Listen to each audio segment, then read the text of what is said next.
Kuppa kunduzi jamoat joyida baqir-chaqir va otishma sodir qilgan zo'ravonlarning birma-bir shaxsiga oydinlik kiritildi. Boshlik qilib qo'ydik. Qilganimizni pushaymon. Lashib qolmaydi.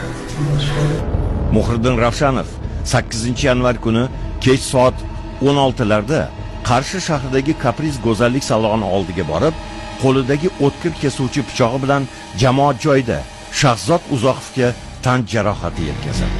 Chiqayotgan bu ko'rib qolgan bu bola. O'sha oldin telefon bilan tortishib qolgandi oldin. Telefondan so'kish. O'zi oldindan akamidi u birga musobaqalarga borib, musobaqalarga yurgandi. Keyin araya nimadir bo'ldi, hazildan telefondan tortishib ko'rmay ketdi. Men toshib ketdim. Shu bir yillar bo'ldi, bir-birimizni ko'rmay ketgan. Keyin biz esdan chiqib ketib qoldik, men tortishib qo'ygan telefondan.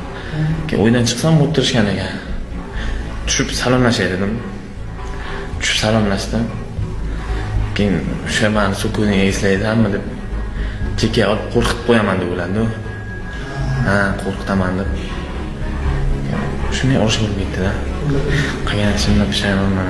Shu joyda Shahzod Uzoqov ham qarindoshlariga, mahalladosh do'stlarga qo'ng'iroq qilib, yordamga chaqirdi. Avval akasi Oyatulloh Abdullayev, so'ngra esa Ravshan Bobanazarov, Valijon Ibragimov va Sardor Ravshanovlar kelib, janjalga qo'shilib ketishadi. Ko'cha bezori o'rtoqlari kelgandan ruhlanib ketgan Shahzod Uzoqov qayerdandir pnevmatik to'pponcha topib kelib, odamlar ko'z o'ngida bir necha bor o'q uzadi.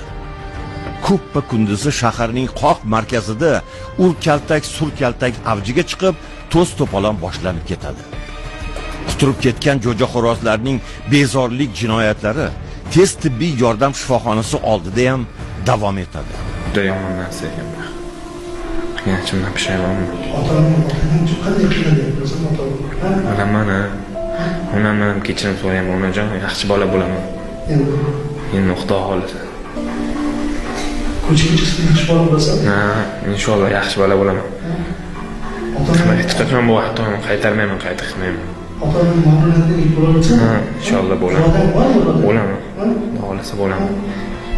Va'da beraman.